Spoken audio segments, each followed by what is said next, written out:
The day before, I'd enjoyed a fantastic day up Ben Lors and got above the clouds, enjoying a great temperature inversion.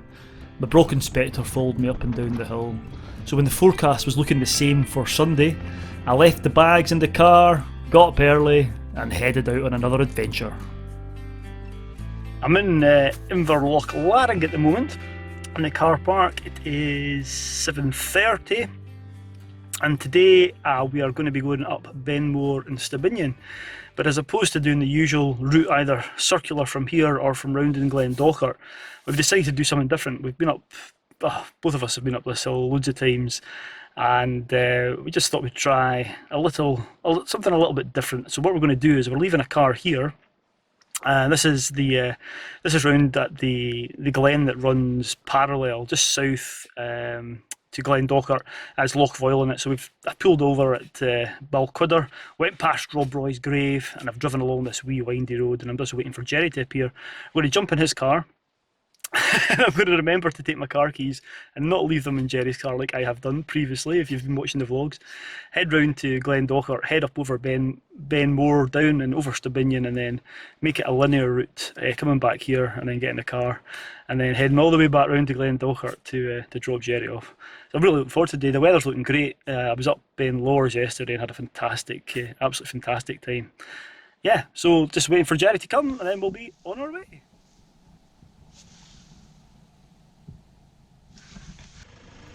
Gerry soon arrived at Inverlochlarig, and I set about transferring my gear from my car and into his, and we were soon on our way, heading back along the road past Loch Foyle towards Balquidder. And then once we got to Balquidder, it was a hike along to Loch Earnhead and then up Glen Ogle and along Glendalough to the start site. And there was one very important thing I had to do as soon as I got out of the car. Okay, keys. Pocket. Keys and pocket. Zip. The zip shall not be opened until we get to my car. There we go. And we're off. So keys in pocket, we set off along the A85. We'd parked near Binnein Farm and we just followed the signs up over the stile and we could see the bulk of Binnein ahead of us. There's not a higher peak south of this in the UK.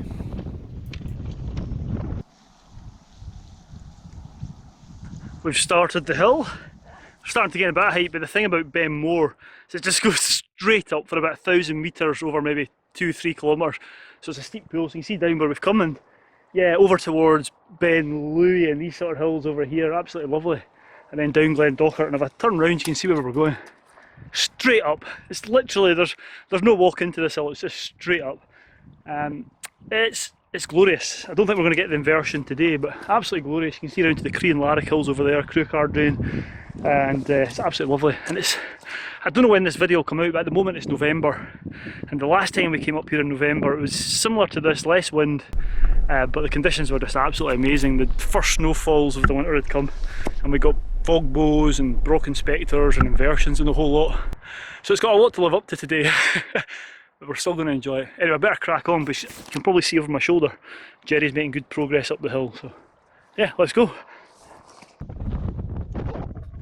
So I caught Gerry up and we headed up the pretty relentless slopes of the northwest ridge of Binnein.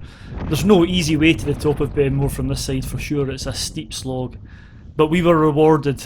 As we got higher we noticed we were getting above the clouds and we could see over a sea of clouds to Binnein where I'd been yesterday. Climbing the north side of Binnein, we'd been in the shade, and as we approached the summit the sun came out and it was lovely. However, the north side had also provided some shelter from the wind, and as we approached the top we were experiencing the full blast of that strong to gale force wind. However, we soon reached the top of Binnein, shook hands, and it was good to be on top of the loooonnnggggggg and Trossachs National Park.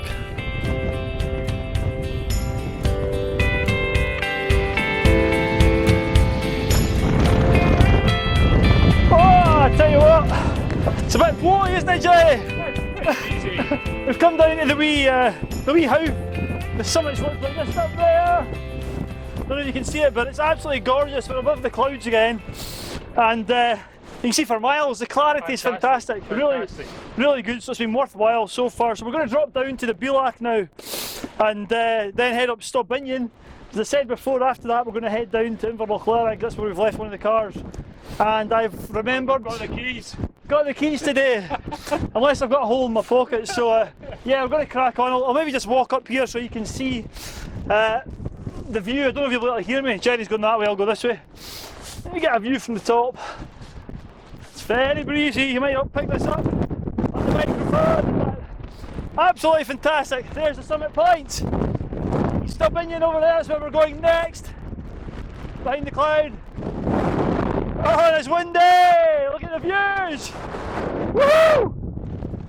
Right down over to the Western Highlands. Brilliant. Anyway, can barely stand up. Let's talking. Let's get walking. It was blowing a hoolie on the top of Binnein, so we didn't hang around and we set off to find some shelter at the Binnein before trying to tackle Stob. Well, just come to the Binnein. We've come off Binnein and nice and still here behind this big boulder. It was blowing a hoolie up there. Absolutely knocking us off our feet. So we're at the Binnein. We've dropped about 400, 400 metres.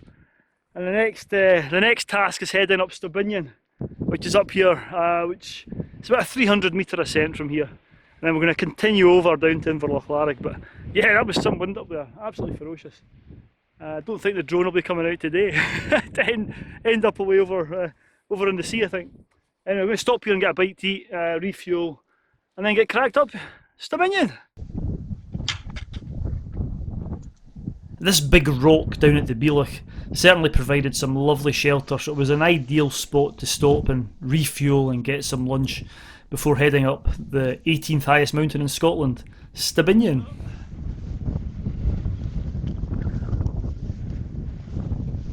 So off we set, and when you're coming down off Binnein, the slopes of Stob look super steep, but they're actually not that bad, and once you're on the hill it's pretty rapid progress to the top, and before long we were approaching the summit.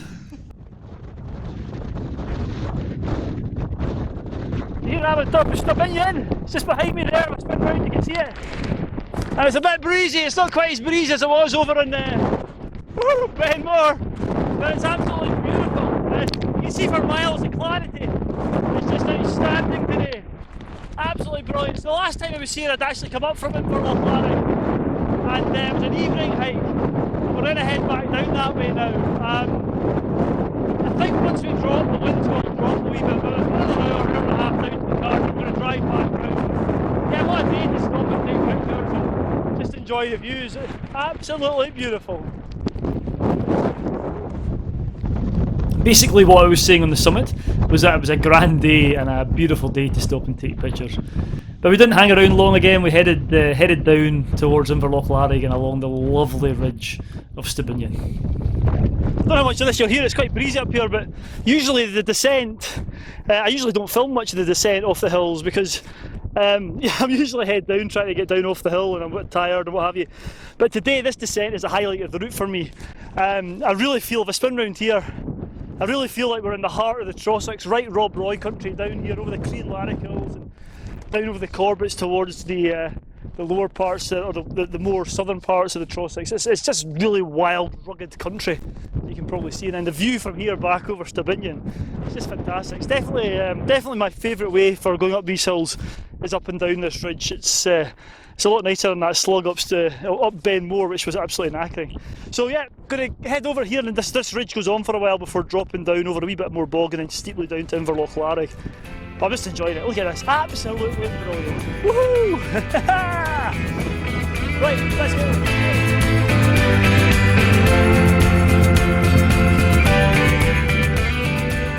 This descent provides some of the best ridge walking you can get in this part of the world, and we were just taking our time and enjoying the views, and we ended up stopping quite a few times to soak in the views and take some pictures.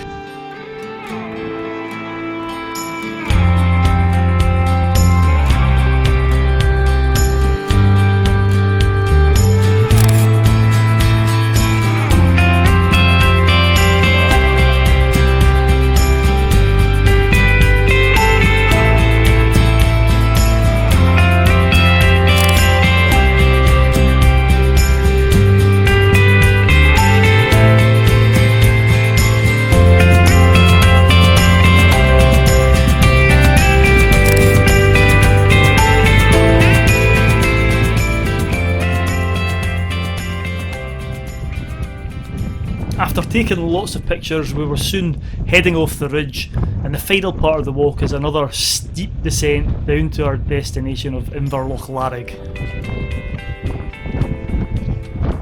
Well, we're nearly there.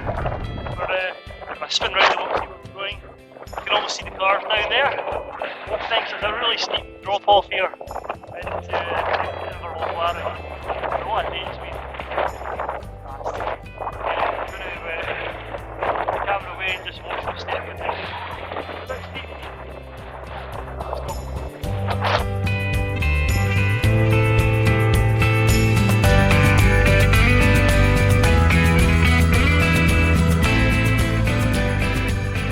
So after the final steep slopes down to Inverlochlarig, we were approaching the car park, and I must admit I did check my pocket a few times to make sure the car keys were there. I didn't want a repeat of what had happened a few weeks ago. Anyway, it was back into the car and then a repeat of the journey along the windy road to Balquidder, up to Lixtoll and along to the car at the Benmore farm. What a superb day we've had.